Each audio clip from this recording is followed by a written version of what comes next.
நண்பர்களுக்கு வணக்கம். என்னோட கனவு தோட்டத்துல ஒரு அறுவடை வீடியோ, சேனக்கிழங்கு அறுவடை. மாடி தோட்டத்துல சேனக்கிழங்கு வளர்த்து ஒரு வீடியோ குடுத்துருந்தேன். மாடியில ஆரம்பிக்கும் போதே கனவு தோட்டத்தில மேட்டுப்பாத்தியில ஒரு வரிசையில நெறைய வச்சு விட்டுருந்தேன். அந்த கிழங்குகளோட வளர்ச்சி எப்படி இருந்ததுன்னு விதைப்பு முதல் அறுவடை வரைக்கும் ஒரு வீடியோ. சேனக்கிழங்கு விதைக்கிழங்குன்னு கிருஷ்ணா பாரம்பரிய விதைகள்லேருந்து கொஞ்சம் வாங்கியிருந்தேன். நான் என்னோட கனவு தோட்டத்துல வைக்கிற காய்கறி செடிகள், கிழங்கு, மஞ்சள் எல்லாமே நாற்று மாரி தான் ரெடி பண்ணி கொண்டு போய் வைக்கிறேன். காரணம் 3, 4 நாள் இடைவெளியில தோட்டத்துக்கு போகும்போது தொடர்ந்து தண்ணி விட முடியாது. அதனால கிழங்குகள் சரியா முளைக்காம போகலாம். அதனால இது மாரி ஒரு சாந்து சட்டியில மண்ணு நிரப்பி கிழங்குகள வச்சு விட்டு முளைக்க வச்சு நாற்று மாரி ரெடி பண்ணிக்கிறேன். ஒரு சேனக்கிழங்குலயே நெறைய முளைப்பு வரும். முளைக்கிற இடங்கள மட்டும் விட்டுட்டு சின்ன சின்ன துண்டுகளா கட் பண்ணி வச்சோம்னா, நமக்கு ஒரு சின்ன கிழங்குல இருந்தே 4, 5 நாற்றுகள் வரும்.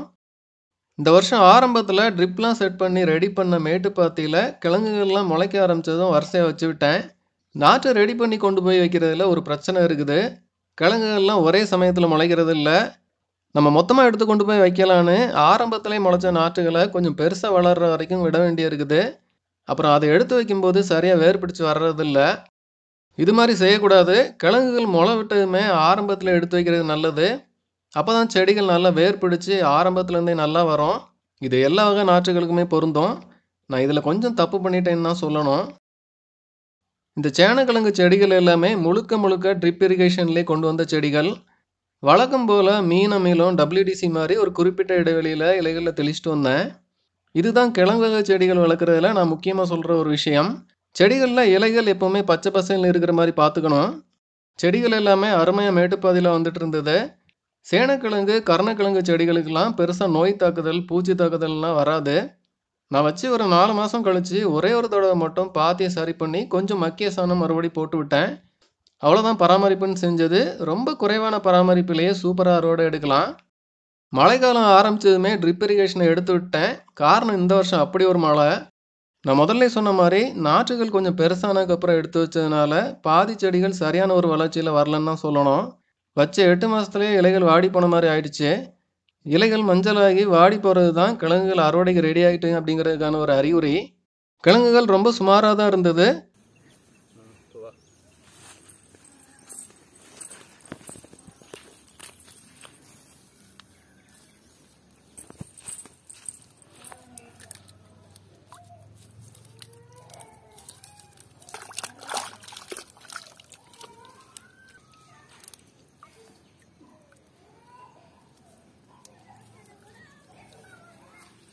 ஆனா பாத்தியில இன்னொரு பக்கத்துல வச்ச செடிகள் எல்லாமே சரியான ஒரு பருவத்துல நாற்று எடுத்து வச்சது. அது எல்லாமே ஆரம்பத்துல இருந்தே ஒரு நல்ல வளர்ச்சி காட்டுச்சு. இந்த கிழங்குகள வர்ற தைப்பொங்கலுக்கு அறுவடை பண்ணலாம்னு நெனச்சிருந்தேன். ஆனா அடிச்ச மழைக்கு செடி கொஞ்சம் மஞ்சளாக ஆரம்பிச்சுட்டு, சரின்னு போன வாரம் கடைசியா இருந்த 4 கிழங்குகளையும் அறுவடை பண்ணிட்டோம். சரியா வச்சு 9 மாசத்துல அறுவடை பண்றேன். முளைக்க வச்ச நாள்லேருந்து கணக்கு பார்த்தா இது ஒரு 10 மாச பயிர் அப்படின்னு சொல்லலாம். இது மாரி கடப்பாரை வச்சு கிளறி விட்டு எடுத்தோம்னா, கிழங்குகள சேதம் இல்லாம அப்படியே எடுத்துடலாம். அதுக்கு தான் இந்த மாரி வித்தைகள்லாம் காட்ட வேண்டியிருக்குது. மத்தபடி நீங்க மண்வெட்டிய வச்சு கொஞ்சம் சுத்தி கொத்தி விட்டு அறுவடை பண்ணலாம்.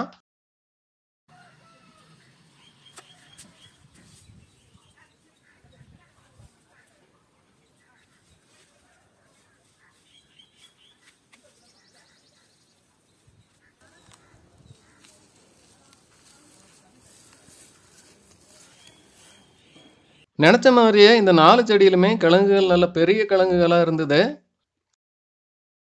எல்லாமே நல்ல பெரிய கிழங்குகள். பார்க்குறதுக்கே சந்தோஷமா இருந்தது.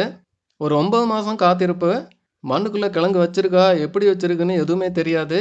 ஆனா தோண்டி பார்க்கும்போது, நல்ல ஒரு விளைச்சல பார்க்கும்போது வர்ற சந்தோஷத்துக்கு அளவே கிடையாது.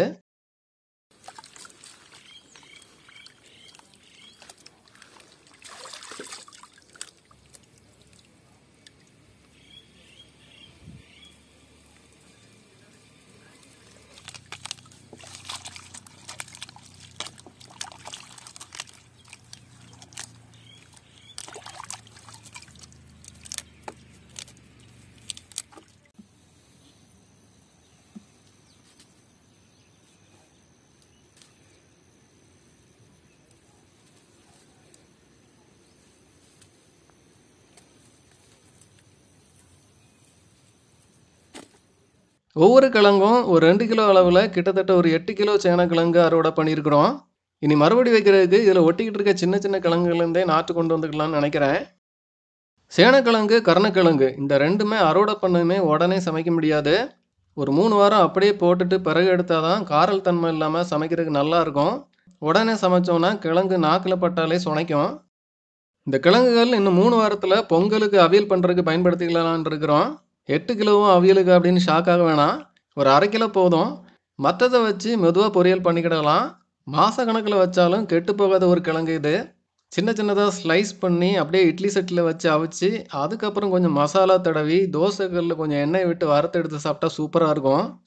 இந்த கிழங்குகளை இப்போ அறுவடை பண்ணது தான் சரி. பொங்கல் அன்னைக்கு பண்ணோன்னா உடனே சமைக்க முடியாது. இந்த 2 கிலோங்கிறது ஒரு சாதாரண ஒரு வளர்ச்சி தான்.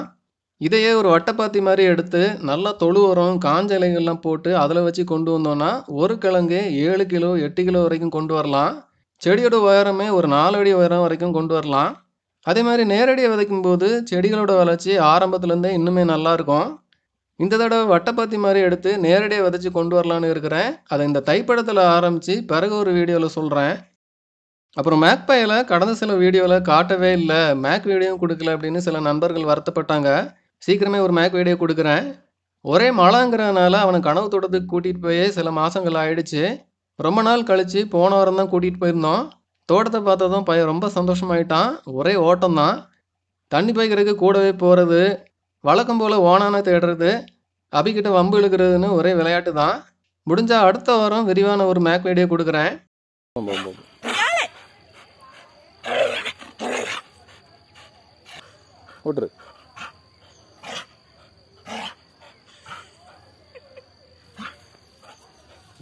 என்ன ஓடு அம்மிட்டு ஓடு.